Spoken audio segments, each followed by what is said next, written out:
Hi குட்டீஸ். ஆச்சு ஒரு குட்டி கதை சொல்ல போகிறேன். ஒரு ஊரில் ஜோன்னு ஒருத்தர் இருந்தார். அவருக்கு பார்த்திங்கன்னா குட்டி பையன்லேருந்து ஒரு டவுட்டு. என்னென்னா, சொர்க்கம் எப்படி இருக்கும், நரகம் எப்படி இருக்கும் அப்படின்னு அவனுக்கு ஒரு டவுட்டு. நிறைய பேர்கிட்ட கேட்குறான், எப்படி இருக்கும் எப்படி இருக்குன்னா ஒவ்வொருத்தவங்களும் ஒவ்வொரு கதை சொல்லுவாங்க. இப்போ நமக்கே சொல்லியிருப்பாங்கல்ல, இப்போ நம்ம அம்மா போய் சொல்லுவாங்க நரகம் எப்படி இருக்குன்னா, பெரிய எண்ணெய் சட்டி காஞ்சிட்ருக்கும், கொதிச்சிட்ருக்கும் எண்ணெய். தப்பு பண்ணவங்க கெட்டவங்களெல்லாம் அந்த எண்ணெய் சட்டியில் போட்டு வறுத்து எடுப்பாங்க. அப்புறம் சிவியரான பனிஷ்மெண்ட் இருக்கும், ரொம்ப கொடூரமான தண்டனைகள் இருக்கும் நரகத்தில். சொர்க்கம் எப்படி இருக்கும், நிறைய ஃப்ளவர்ஸ் இருக்கும், தேவதைகள்லாம் ரொம்ப அழகாக பாட்டு பாடிட்டே கூட்டிகிட்டு போவாங்க. அதுதான் சொர்க்கம் அப்படி நமக்கு கதை சொல்லியிருக்காங்கல்ல. அதே மாதிரி இவனுக்கும் நிறைய கதை சொன்னாலும் இவனுக்கு ஏற்றுக்கவே முடியல. ஒரே குழப்பம், எப்படி இருக்கும், சொர்க்கம் எப்படி இருக்கும், நரகம் எப்படி இருக்கும்னு யோசிச்சுட்டே இருக்கான். அப்போ ஒரு பெரியவர் சொல்கிறாரு, தம்பிங்க வா, இந்த ஊருக்கு ஒரு ஜென் குரு வந்திருக்கிறார். நீ அந்த ஜென் குருவை போய் பார்த்தேன்னா உன்னோட டவுட் எல்லாம் கிளியர் ஆகிடும், போய் பார்த்துட்டு வா அப்படின்றார். உடனே இவனும் போகிறான், வேக வேகமாக போகிறான். போயின்னா ஜென் குரு கண்ணை மூடி தியானத்தில் இருக்கார். அமைதியாக கண்ணை மூடி தியானத்தில் இருக்கார். வேக வேகமாக போகிறான். நரகம் எப்படி இருக்கும், சொர்க்கம் எப்படி இருக்கும் எனக்கு சொல்லுங்கள் அப்படின்னு கேட்குறான். ஜென் குரு கண்ணை திறக்கவே இல்லை, கண்ணை மூடிட்டே இருக்கார். மறுபடியும் சவுண்டை ரொம்ப அதட்டிட்டு பேசுகிறான். இப்போ கண்ணை திறந்து எனக்கு சொல்ல போகிறீங்களா இல்லையா, சொர்க்கம் எப்படி இருக்கும் நரகம் எப்படி இருக்குன்னு எனக்கு சொல்ல போகிறீங்களா இல்லையா அப்படின்னு மறுபடியும் ரொம்ப சவுண்டாக கத்துறான்.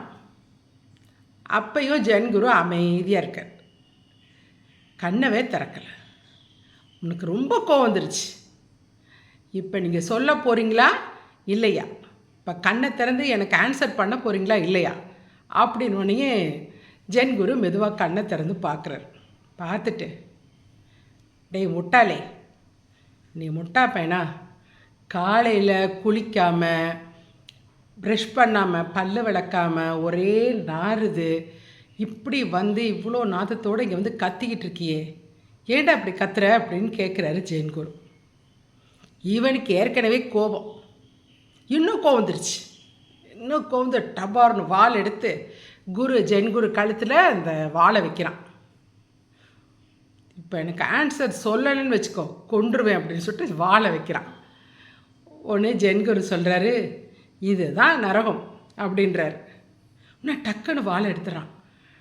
ஐயோ, ஒரு பெரிய மகான் குருவேல நம்ம கொலை பண்ண பார்த்தோம், எவ்வளோ பெரிய தப்பு பண்ண பார்த்தோம் நம்ம கோபத்தில் அப்படின்னு சொல்லிட்டு டக்குன்னு இதாகிறான். சொல்கிறாரு, இதுதான் சொர்க்கம் அப்படின்றாரு குரு. அந்த ஒரு சடனாக ஒரு கோவம் வருது பாருங்கள், என்ன வேணாலும் செய்வாங்க கோவத்தில், அப்படி தானே, அதான் நரகம்.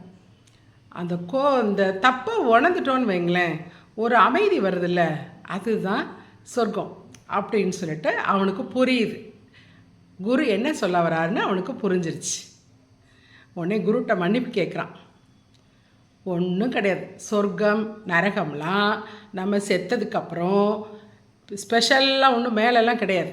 நம்ம வாழ்கிற வாழ்க்கை தான் சொர்க்கமும் நரகமும். நம்ம நல்லதை நினச்சி நல்லதை செஞ்சிட்டு இருந்தோம்னா நம்ம சொர்க்கத்திலேயே இருப்போம். ஆனால் மற்றவங்களுக்கு கெட்டதை நினைக்கவோ இல்லை கெட்டதை செய்யவோ இல்லை கோவம் ஆங்காரம் இதெல்லாம் இருந்துச்சுன்னா அதுதான் நரகம்.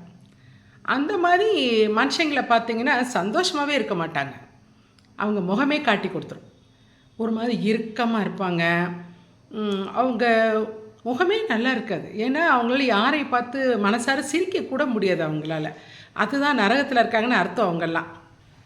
ஆனால் நல்லா ஹாப்பியாக இருக்கிறவங்கள பாருங்களேன், எல்லாருக்கும் நல்லது செஞ்சுட்டு நம்மளோட முடிஞ்ச அளவுக்கு மற்ற ஹெல்ப் பண்ணிவிட்டு நல்லதை மட்டும் நினைக்கிறவங்க பாருங்களேன், அவங்க எப்போயுமே ஹாப்பியாக இருப்பாங்க, அவங்க தான் சொர்க்கத்தில் இருக்கிறவங்க இப்படின்னா. அப்புறம்தான் அவனுக்கு ஜோக்கு புரியுது. ஜென்குருட்ட நன்றி சொல்லிவிட்டு கிளம்பிட்டான். இதுதான் சொர்க்கம் நரகம் ஆச்சு. உங்களுக்கு அடுத்த தடவை வேற ஒரு குட்டி கதையோடு வரேன்.